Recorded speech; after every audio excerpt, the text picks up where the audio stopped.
Hey everybody, and welcome to this episode of Transit Tangents. My name's Lewis. I'm Chris. And I'm Vamsi. Yes, we're joined today by a good friend, Vamsi here, who is actually going to be giving us access to ride on Waymo, which has like limited release here in Austin. If you're not familiar with Waymo, it is a self-driving version of like an Uber, Lyft, something like that.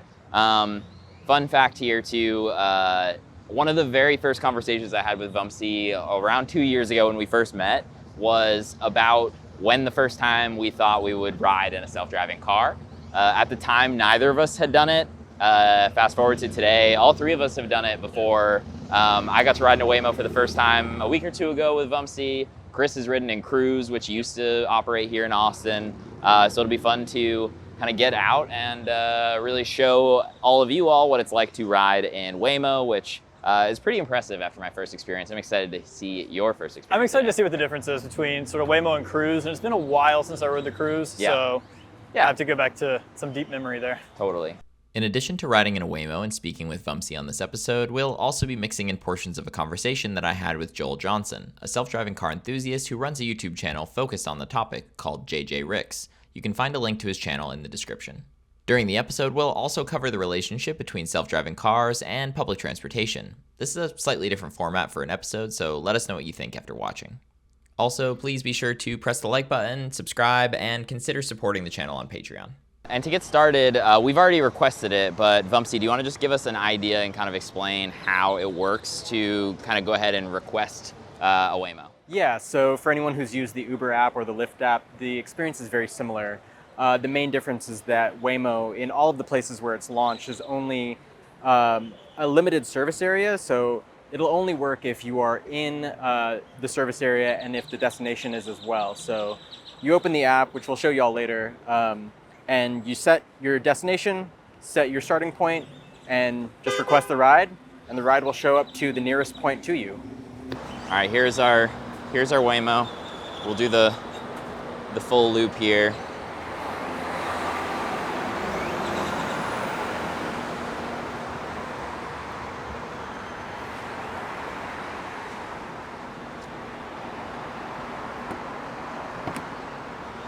Awesome. Hello, Vamsi.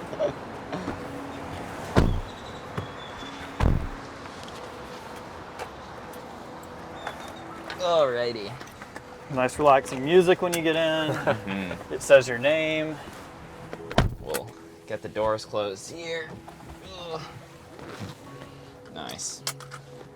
All right. Wow, you're even greeted with a nice good afternoon. I think it will have picked up on the microphones also as you're getting in. It says your name, which is kind of fun. Awesome. Should we? Should we go for it? Feel free to hit I was start, gonna say I get the magic start ride.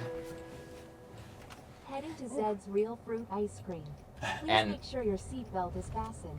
For any questions, press the Get call that steering support wheel, button you know? to speak with a rider support agent.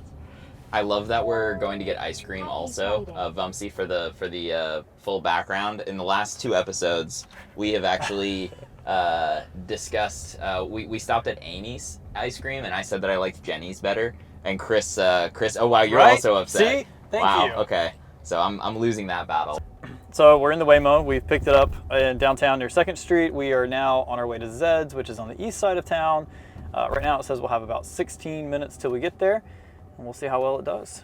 So Vamsi, you've had over 100 rides in Waymos at this point. I guess, do you want to explain how you've used it and just like your general impressions of using it so often? Because most people we've only ridden in self-driving cars a couple times. Most people have ridden in it once or twice, but you've got a lot more experience. Right, so to give a little bit of background and full disclosure, like I am an employee of Google, but I'm here in no capacity related to that. Anything I'm saying doesn't represent Google or Alphabet's position on anything. I'm just an autonomous vehicle enthusiast, but the fact that I do work for Google means that when they opened up their initial testing program to Google employees, I signed up for that, and that's how I got my initial access in August of 2024.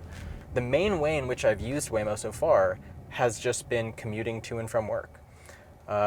It's been really helpful to not have to think about parking. I'm sometimes able to answer emails chat with teammates while in the ride. And that's been the primary use case for me. And doing that twice a day pretty quickly gets you up to 100. Yes. And I think one thing I think is worth mentioning is that, it started as the Google self-driving car project, which itself started because of the DARPA Grand Challenge. And this is a bit of a history of the autonomous vehicle industry at large, but DARPA, which is a federal agency, had a competition, a yearly competition, in which teams would construct autonomous vehicles and then send them out into the desert in these races. To my knowledge, I think most of the competitors were like universities and research teams at these universities. But they did these, I think, like 2004, 2005, 2006. And one of the teams from Stanford that ended up doing really well in these competitions ended up getting hired by Google, and that seeded the initial self-driving car project. And that started in 2009, like officially as part of a Google effort. So Waymo's been at this for 15 years at this point, and I think that's always worth mentioning, because when people see these on the street, it's their first time seeing these. They're not really aware of how much time has gone into these efforts, and other companies that are now also starting to get permits to test on public roads have been doing it for a considerable amount of time as well, but usually less. Like I think Cruise started in 2013 or 14. We'll jump back into the Waymo in just a second, but the Google self-driving car project is initially what got Joel into self-driving cars to begin with. Joel's been riding in them for almost 5 years at this point. Let's jump over to my conversation with him to learn about how some of the technology has changed over time. Yeah, I got interested in self-driving cars kind of around 2012. I think I saw a news piece on the Google self-driving car project. And so I kind of had half an eye on them all the way up until the end of 2018 when they started doing public rides in Phoenix. A little bit fuzzy on the timelines there, but Mhm. essentially I signed up around the end of 2018. I got in around mid 2019. And so from there, I started taking rides with safety drivers because they hadn't done the fully driverless yet Mhm. with public passengers. So it was around October 2020 when they finally transitioned to full fleet autonomous. And that was kind of when I started the content. And really, the main driving force behind that is I saw so many people online that had questions about what does this technology look like today, Mhm. and I had the capability of answering that question. And so I said, I'm gonna figure this out. I'm gonna make some videos. I'm gonna put them out there and see what people think. And people were very positive about it. So Mhm. I just kept going and going and going, and now, now it's been 4 years and I'm still going. So I'm Nice. having a good time. Especially because you have experience with this from even back when they had a safety driver in the car. Can you talk about some of the biggest changes you've seen? Like I would imagine that it's probably gotten better on an exponential level, but I'm curious kind of the changes that you've seen over time. Absolutely.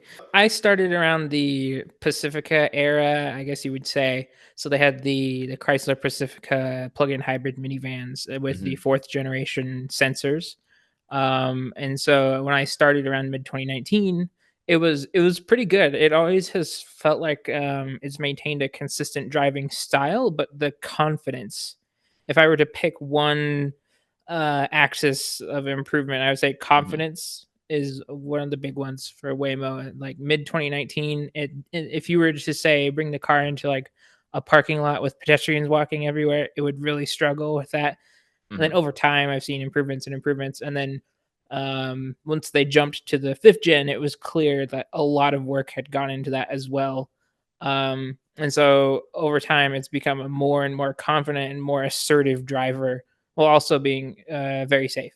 I asked Joel to elaborate a little bit more on his thoughts on how safe self-driving cars really are. From my experience, even from the beginning in like mid 2019, it's always erred on the side of caution, and that's always continued to be true. I always try and throw it into weird things as just kind of my content strategy. It's like, is my coverage worth anything if I'm not going to try and poke at it, right? Mhm. So it becomes this kind of funny adversarial game, and we go back and forth. And mostly nowadays, Waymo wins that fight. when it comes to Waymo's mistakes, though, it's never about safety. It's always Mhm. about like blocking traffic or something like that. Mhm. Which you could argue there's a safety component to that. But at the end of the day, I have never felt unsafe in a Waymo. Probably because there's like a good communication strategy as well. When you're in the Waymo car, as you've seen, it'll show you a map of everything that it can see and how it's going to react in the future.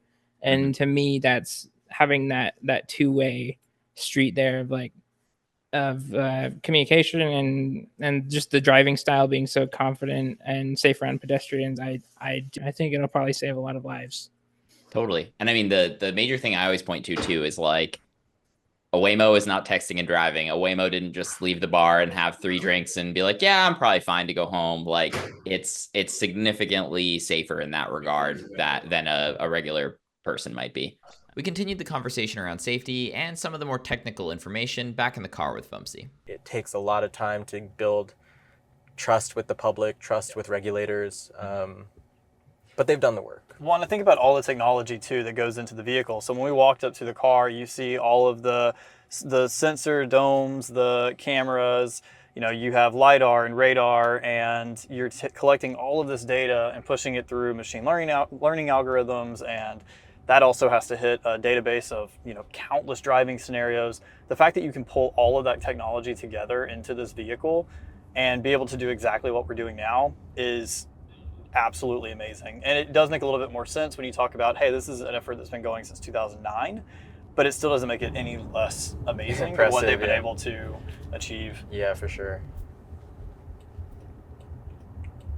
And, a tremendous amount of the training these systems undergo. And when I say training, like we're talking about AI, these are relatively sophisticated systems. I don't know why I said relatively. These are extremely sophisticated systems that incorporate machine learning and very advanced, AI learning systems into every facet of their stack. And so when I say training, I'm referring to when they're trying to improve the capabilities of these systems, a lot of that work actually happens in simulation and doesn't necessarily require, to get to a certain level of capability, it doesn't necessarily require the public road testing. I feel like I want to be careful about my language there because obviously anytime that you're building these systems, you cannot really validate them unless you have tested them on public roads. But every time they're making a change to these systems, they have simulated environments, sometimes that map exactly to what the city that they're planning on launching in looks like. So they have, for instance, the entire city of San Francisco in simulation created, and they have their cars driving around that simulated environment and doing the vast majority of their training miles in that environment before they feel confident testing it on public roads.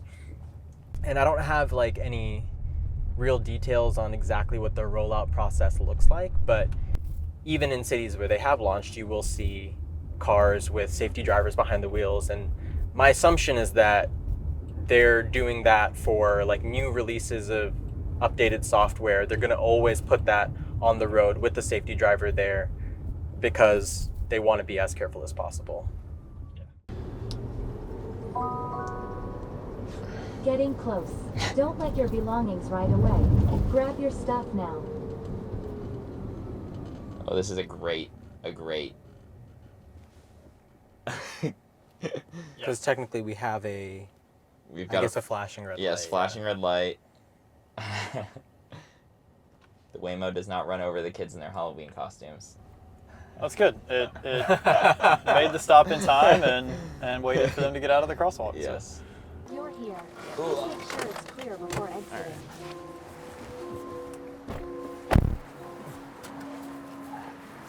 We survived. And now, when we close the door, you can actually peek in there, and you'll see a little countdown to say when it's gonna Oh, that's cool. call the ride done, Anything in there? and then the handles proceed, and it drives off. Wonder how many people have made a mistake by touching the spinning sensor. It's a good question. Cool. All right. All right, we made it to Yes. Zed's. Got our ice cream. Cheers. Not a thing, but it is now. We're I making guess. it a thing. Well, we're enjoying our ice cream. If you haven't liked this video, please do so. Also, if you're interested in seeing more from us, consider hitting the subscribe button or supporting us directly on Patreon.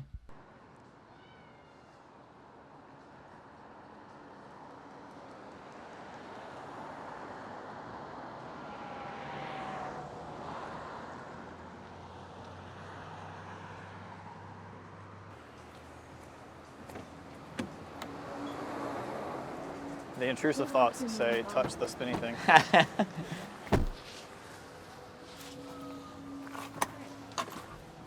Will it get mad if I put my bag in the front seat? I think you should. Okay. It hits the brakes, bag Yeah. falls, hits the gas. Here. Yeah, that's. Final destination moment. Yes. Wow. Definitely get a good amount of like. For just- any questions, Yeah. Yes. call support button to speak I with feel a like that's rider the support agent. The most interesting part. It's the most jarring. Happy Yes. Friday. Thank you. I'm curious what you've done tons of these at this point. Oh god. Oh wow, that was actually really impressive considering it knew Yeah. that the cars were stopped right here. Yeah. That was actually at first just looking left, I was like, "Oh my god, what are we doing?" Yeah. But it knew that that car was Traffic would be stopping slow. basically. Yeah. That was actually very impressive. So having ridden in these so much, I'm curious what you think like the future of technology like this is, and obviously like there's like a future that is going to happen sooner rather than later, and then there's like things that are going to be decades down the line, frankly. But you know, where do you see this all kind of going? Yeah, and I think this is. That person's also filming us. Yeah, I mean, I feel like America tends to be a pretty car-centric society. Even in the cities where public transportation is pretty well established and pretty accessible to the public, cars are still commonplace, and roads are still one of the primary delivery systems for both people and goods.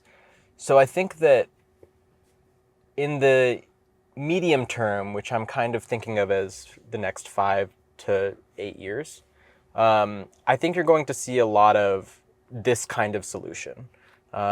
Just 5 to 7 person vehicles that are autonomous, that are able to go from any arbitrary point on a road system to another point.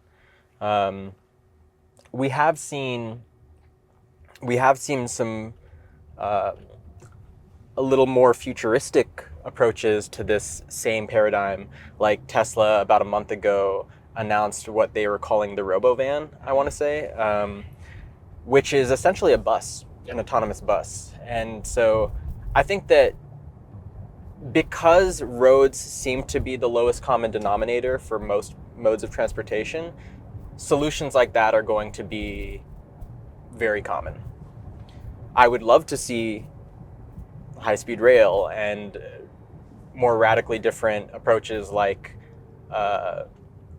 drone-like copters, which some companies have been testing with. There was a company called Kitty Hawk. GPS signal lost.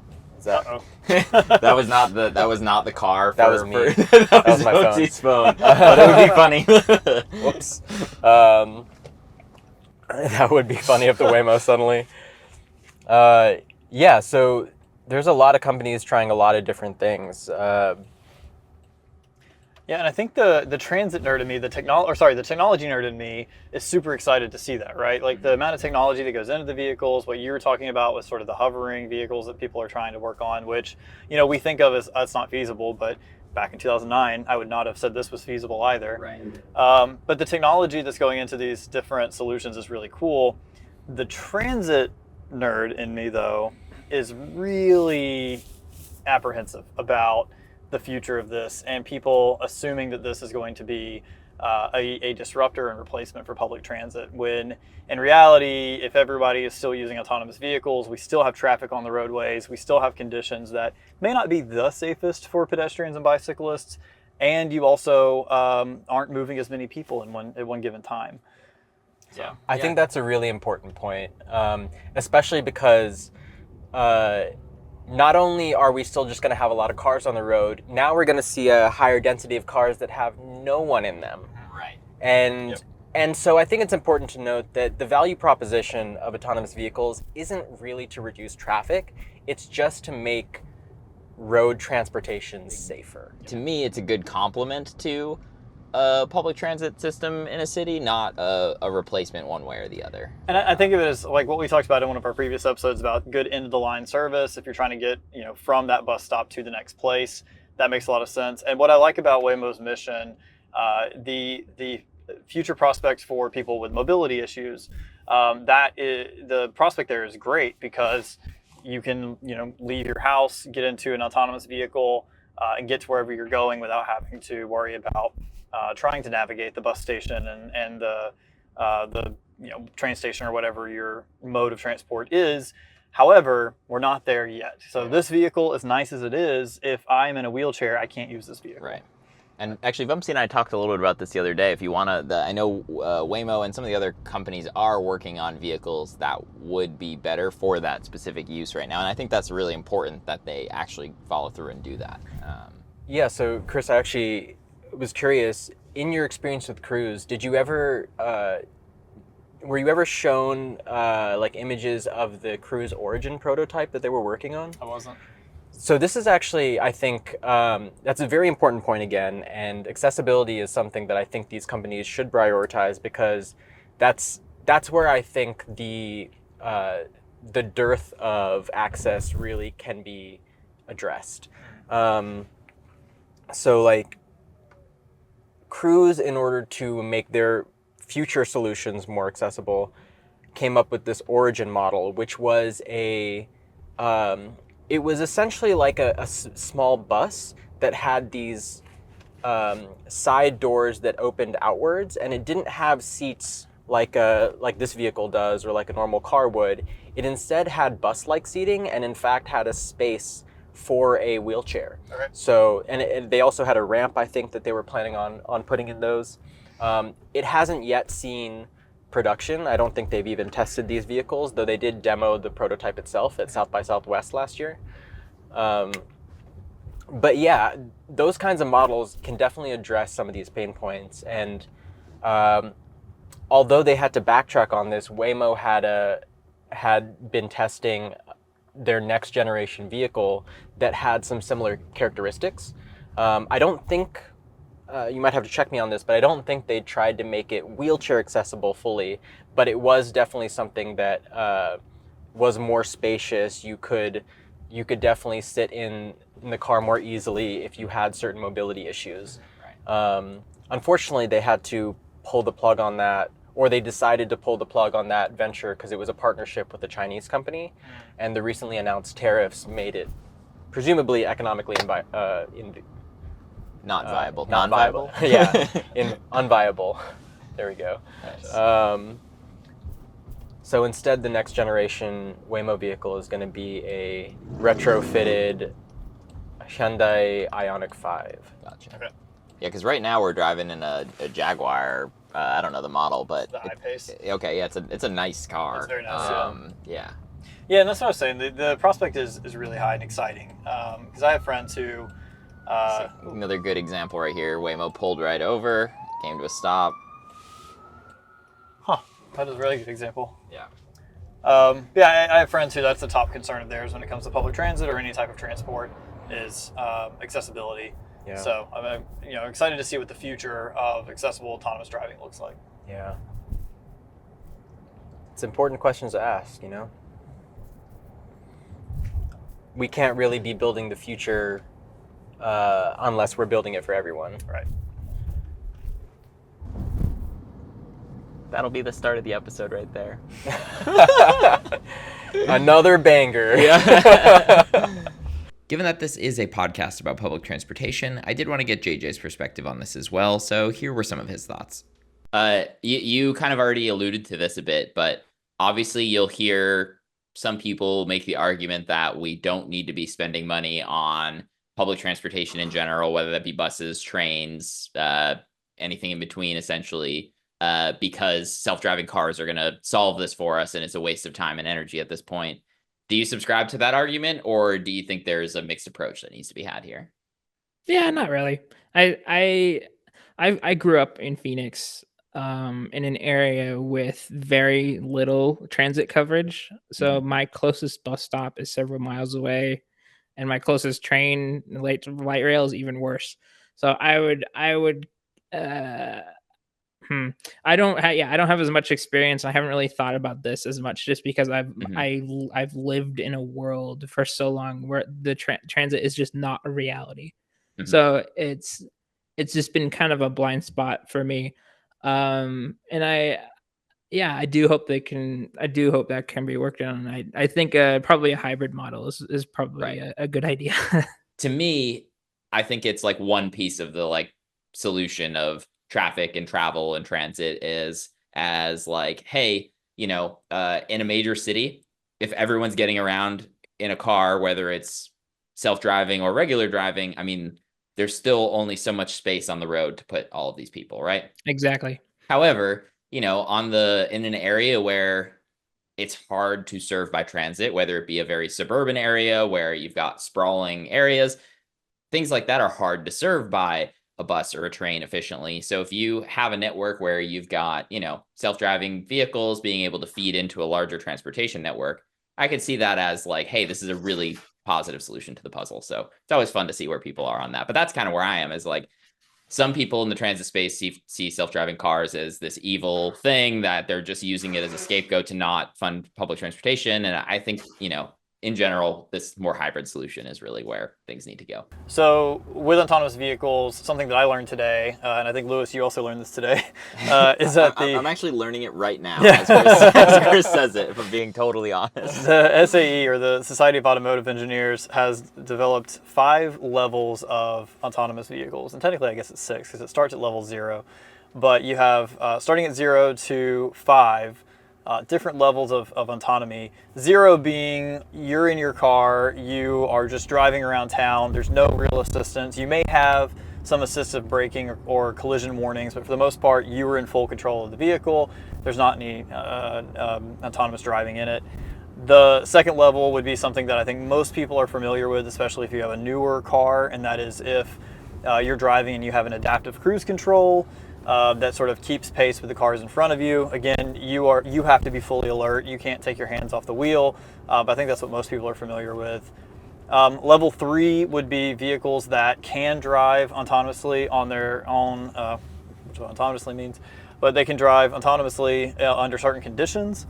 You still have to be pretty alert, so it's sort of driving without hands but with full eyes. That's probably like Tesla self-driving. Yeah, I think Tesla's it's actually classified as level 2 Oh, okay. officially. And see, I think of it as like Rivian somewhere around like 2 to 3. I think 2 mostly, where like you still have to have a hand on the wheel, and it can drive on the highway on its own, but it's not going to navigate the city on its own. So I think that's something that a lot of people have some familiarity with now too.